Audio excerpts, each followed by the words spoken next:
Hi ನಮಸ್ಕಾರ, ನಾನು ನಿಮ್ಮ ಗಂಗಾಧರ್.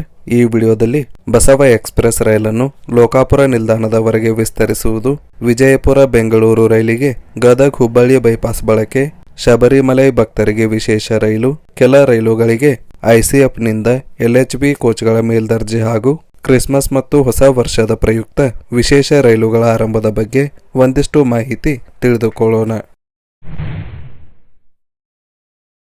ಬಾಗಲಕೋಟೆ ಮೈಸೂರು ನಡುವಿನ ಬಸವ ಎಕ್ಸ್‌ಪ್ರೆಸ್ ರೈಲನ್ನು ಲೋಕಾಪುರ ರೈಲು ನಿಲ್ದಾಣದಿಂದಲೇ ಪ್ರಾರಂಭಿಸಬೇಕೆಂದು ಆಗ್ರಹಿಸಿ ಬಾಗಲಕೋಟೆ ರೈಲ್ವೆ ನಿಲ್ದಾಣದ ಮುಂದೆ ಕರ್ನಾಟಕ ರಾಜ್ಯ ರೈಲ್ವೆ ಅಭಿವೃದ್ಧಿ ಹೋರಾಟ ಸಮಿತಿ ಹಾಗೂ ಲೋಕಾಪುರ ಹಿರಿಯ ನಾಗರಿಕ ಸೇವಾ ಸಂಘದ ಸಹಯೋಗದಲ್ಲಿ ಪ್ರತಿಭಟನೆ ನಡೆಸಲಾಯಿತು.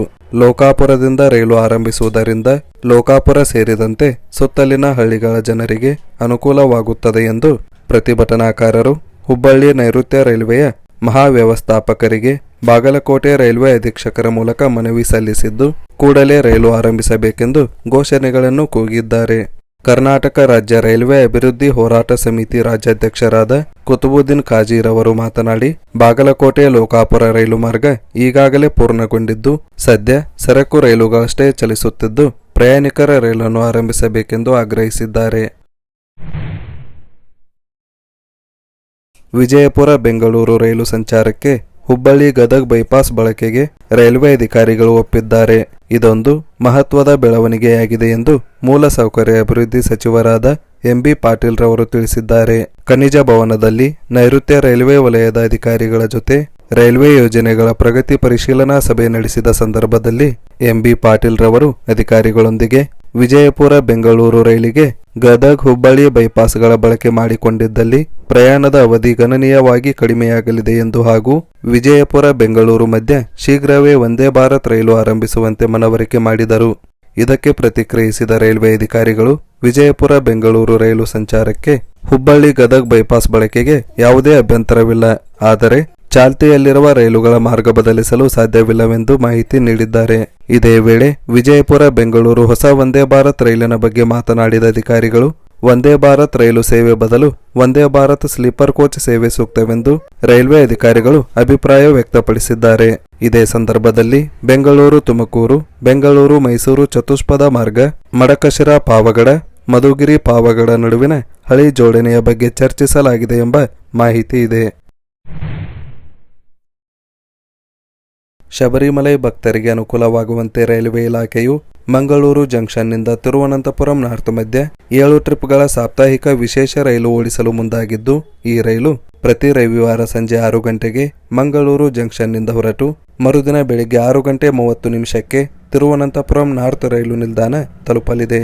ಇದೇ ರೈಲು ಹಿಂದಿರುಗುವ ಮಾರ್ಗದಲ್ಲಿ ಪ್ರತಿ ಸೋಮವಾರ ತಿರುವನಂತಪುರಂ ನಾರ್ತ್ ರೈಲು ನಿಲ್ದಾಣದಿಂದ ಬೆಳಿಗ್ಗೆ 8 ಗಂಟೆ 30 ನಿಮಿಷಕ್ಕೆ ಹೊರಟು ಅದೇ ದಿನ ರಾತ್ರಿ 8 ಗಂಟೆ 30 ನಿಮಿಷಕ್ಕೆ ಮಂಗಳೂರು ಜಂಕ್ಷನ್ ತಲುಪಲಿದ್ದು, ಈ ರೈಲು ಜನವರಿ 19, 2026ರವರೆಗೆ ಸಂಚರಿಸಲಿದ್ದು, ಪ್ರಯಾಣಿಕರು ಇದರ ಸದುಪಯೋಗ ಪಡೆದುಕೊಳ್ಳಲು ರೈಲ್ವೆ ಇಲಾಖೆ ಮಾಹಿತಿ ನೀಡಿದೆ.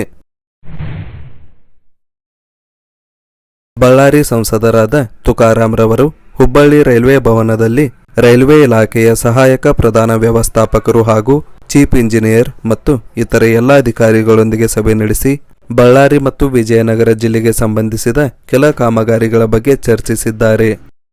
ಅವುಗಳಲ್ಲಿ ಪ್ರಮುಖವಾಗಿ ಕಂಪ್ಲಿ ಕುರುಗೋಡು ತಾಲೂಕಿನ ಸಿದ್ದಮ್ಮನಹಳ್ಳಿ ಬ್ರಿಡ್ಜ್, ಸಂಡೂರು ತಾಲೂಕಿನ ಯಶವಂತನಗರ ಬ್ರಿಡ್ಜ್, ವಿಜಯನಗರ ಜಿಲ್ಲೆ ಹಗರಿ ಬೊಮ್ಮನಹಳ್ಳಿ ತಾಲೂಕಿನ ಗುಂಡ ಗ್ರಾಮದ ಹತ್ತಿರ ಹೆಚ್ಚುವರಿ ಲೈನ್ ಕಾಮಗಾರಿಗಳನ್ನು ಪ್ರಾರಂಭಿಸಲು ಅನುಮೋದನೆ ಪಡೆದು ತ್ವರಿತವಾಗಿ ಕಾಮಗಾರಿ ಪೂರ್ಣಗೊಳಿಸುವುದು, ಕೊಟ್ಟೂರು ರೈಲ್ವೆ ನಿಲ್ದಾಣದಲ್ಲಿ ರೇಕ್ ಲೋಡಿಂಗ್ ಪಾಯಿಂಟ್ಗೆ ಅನುಮೋದನೆ ಸಿಕ್ಕಿದ್ದು ಕೂಡಲೇ ಟೆಂಡರ್ ಪ್ರಕ್ರಿಯೆ ಆರಂಭಿಸುವುದು ಹಾಗೂ ನೂತನ ರೈಲ್ವೆ ಯೋಜನೆ ಮಾರ್ಗವಾದ ಸಂಡೂರು ತಾಲೂಕಿನ ಸ್ವಾಮಿಹಳ್ಳಿ, ಒಬಳಾಪುರಂ, ಮೊಳಕಾಲ್ಮೂರು ರೈಲು ಮಾರ್ಗ ಯೋಜನೆಗೆ ಅನುಮೋದನೆ ಪಡೆದು ಟೆಂಡರ್ ಪ್ರಕ್ರಿಯೆ ನಡೆಸಲು ತೀರ್ಮಾನಿಸಲಾಯಿತು.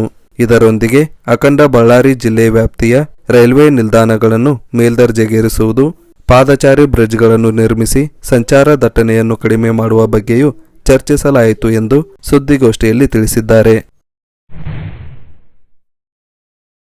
ಕ್ರಿಸ್ಮಸ್ ಹಾಗೂ ಹೊಸ ವರ್ಷದ ಪ್ರಯುಕ್ತ ಹೆಚ್ಚುವರಿ ಜನದಟ್ಟಣೆಯನ್ನು ಕಡಿಮೆ ಮಾಡುವ ಉದ್ದೇಶದಿಂದ ರೈಲ್ವೆ ಇಲಾಖೆಯು ಕೆಲ ಮಾರ್ಗಗಳಿಗೆ ವಿಶೇಷ ರೈಲುಗಳನ್ನು ಓಡಿಸಲು ಮುಂದಾಗಿದ್ದು, ಅವುಗಳಲ್ಲಿ ಪ್ರಮುಖವಾಗಿ ಎಸ್ಎಂವಿಟಿ ಬೆಂಗಳೂರು ಬೆಳಗಾವಿ ವಿಶೇಷ ಎಕ್ಸ್ಪ್ರೆಸ್ ರೈಲು ಡಿಸೆಂಬರ್ 12ರಂದು ಸಂಜೆ 7 ಗಂಟೆಗೆ ಎಸ್ಎಂವಿಟಿ ಬೆಂಗಳೂರು ರೈಲು ನಿಲ್ದಾಣದಿಂದ ಹೊರಟು ತುಮಕೂರು, ಅರಸೀಕೆರೆ, ಬೀರೂರು, ದಾವಣಗೆರೆ, ಹರಿಹರ, ಹಾವೇರಿ, ಹುಬ್ಬಳ್ಳಿ, ಧಾರವಾಡ, ಅಳ್ನಾವರ, ಲೋಂಡಾ, ಖಾನಾಪುರ ಮಾರ್ಗವಾಗಿ ಮರುದಿನ ಬೆಳಿಗ್ಗೆ 8:25 ಬೆಳಗಾವಿ ರೈಲು ನಿಲ್ದಾಣ ತಲುಪಲಿದೆ.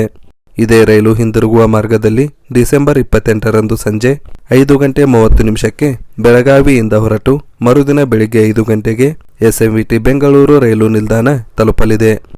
ಹಾಗೆಯೇ ಯಶವಂತಪುರ ಕಾರವಾರ ಮಧ್ಯೆ 2 ಟ್ರಿಪ್ಗಳ ವಿಶೇಷ ರೈಲು ಸಂಚರಿಸಲಿದ್ದು, ಈ ರೈಲು ಡಿಸೆಂಬರ್ 24 ಮತ್ತು 27ರಂದು ಯಶವಂತಪುರ ರೈಲು ನಿಲ್ದಾಣದಿಂದ ಮಧ್ಯಾಹ್ನ 12 ಗಂಟೆಗೆ ಹೊರಟು ಚಿಕ್ಕಬಾನಾವರ, ಕುಣಿಗಲ್, ಚನ್ನರಾಯಪಟ್ಟಣ, ಹಾಸನ, ಸಕಲೇಶಪುರ, ಸುಬ್ರಹ್ಮಣ್ಯ ರೋಡ್, ಕಬಕಪುತ್ತೂರು, ಬಂಟ್ವಾಳ, ಸೂರತ್ಕಲ್, ಮುಲ್ಕಿ, ಉಡುಪಿ, ಕುಂದಾಪುರ, ಬೈಂದೂರು, ಭಟ್ಕಳ, ಮುರುಡೇಶ್ವರ, ಹೊನ್ನಾವರ, ಕುಮಟಾ, ಅಂಕೋಲಾ ಮಾರ್ಗವಾಗಿ ಮರುದಿನ ಬೆಳಿಗ್ಗೆ 6 ಗಂಟೆಗೆ ಕಾರವಾರ ರೈಲು ನಿಲ್ದಾಣ ತಲುಪಲಿದೆ. ಇದೇ ರೈಲು ಹಿಂದಿರುಗುವಾಗ ಡಿಸೆಂಬರ್ 25 ಹಾಗೂ 28ರಂದು ಕಾರವಾರ ರೈಲು ನಿಲ್ದಾಣದಿಂದ ಮಧ್ಯಾಹ್ನ 12 ಗಂಟೆಗೆ ಹೊರಟು ಮರುದಿನ ಬೆಳಿಗ್ಗೆ 4:30 ಯಶವಂತಪುರ ರೈಲು ನಿಲ್ದಾಣ ತಲುಪಲಿದೆ. ಇದರೊಂದಿಗೆ ಬೆಂಗಳೂರು ಕಂಟೋನ್ಮೆಂಟ್ ಬೀದರ್ ಮಧ್ಯೆ 1 ಟ್ರಿಪ್ ವಿಶೇಷ ರೈಲು ಸಂಚರಿಸಲಿದ್ದು, ಈ ರೈಲು ಡಿಸೆಂಬರ್ 24ರಂದು ಬೆಂಗಳೂರು ಕಂಟೋನ್ಮೆಂಟ್ನಿಂದ ರಾತ್ರಿ 9:15 ಹೊರಟು ಯಲಹಂಕ, ಹಿಂದೂಪುರ, ಧರ್ಮಾವರಂ, ಅನಂತಪುರ, ಗುಂತಕಲ್, ಮಂತ್ರಾಲಯಂ ರೋಡ್, ರಾಯಚೂರು, ಕೃಷ್ಣ, ಯಾದಗಿರಿ, ವಾಡಿ, ಶಹಾಬಾದ್, ಕಲಬುರಗಿ, ಹುಮನಾಬಾದ್ ಮಾರ್ಗವಾಗಿ ಮರುದಿನ ಬೆಳಿಗ್ಗೆ 11:30 ಬೀದರ್ ರೈಲು ನಿಲ್ದಾಣ ತಲುಪಲಿದೆ. ಇದೇ ರೈಲು ಹಿಂದಿರುಗುವ ಮಾರ್ಗದಲ್ಲಿ ಡಿಸೆಂಬರ್ 25ರಂದು ಮಧ್ಯಾಹ್ನ 1 ಗಂಟೆಗೆ ಬೀದರ್ನಿಂದ ಹೊರಟು ಮರುದಿನ ಬೆಳಗಿನ ಜಾವ 4 ಗಂಟೆಗೆ ಬೆಂಗಳೂರು ಕಂಟೋನ್ಮೆಂಟ್ ರೈಲು ನಿಲ್ದಾಣ ತಲುಪಲಿದೆ. ರೈಲ್ವೆ ಇಲಾಖೆಯು ಜನವರಿ 14, 2026ರಿಂದ ಎಸ್ಎಂವಿಟಿ ಬೆಂಗಳೂರು ನಾಗರ್ಕೋಯಿಲ್ ಎಕ್ಸ್ಪ್ರೆಸ್, ಜನವರಿ 16, 2026ರಿಂದ ಎಸ್ಎಂವಿಟಿ ಬೆಂಗಳೂರು ಕಾಕಿನಾಡ್ ಟೌನ್ ನಡುವಿನ ಶೇಷಾದ್ರಿ ಎಕ್ಸ್ಪ್ರೆಸ್ ರೈಲುಗಳಿಗೆ ಹಳೆ ಐಸಿಎಫ್ ಕೋಚ್ಗಳನ್ನು ಬದಲಾಯಿಸಿ ಹೊಸ ಎಲ್ಎಚ್ಪಿ ಕೋಚ್ಗಳಿಗೆ ಮೇಲ್ದರ್ಜೆಗೇರಿಸಲಾಗುವುದು ಎಂದು ಮಾಹಿತಿ ನೀಡಿದೆ. ಇದಿಷ್ಟು ರೈಲ್ವೆ ಇಲಾಖೆಯಿಂದ ಹೊರಡಿಸಲಾದ ಮಾಹಿತಿಯಾಗಿದ್ದು, ಮುಂದಿನ ವಿಡಿಯೋದಲ್ಲಿ ಇನ್ನಷ್ಟು ಮಾಹಿತಿಯೊಂದಿಗೆ ಮತ್ತೆ ಸಿಗೋಣ. ಧನ್ಯವಾದಗಳು.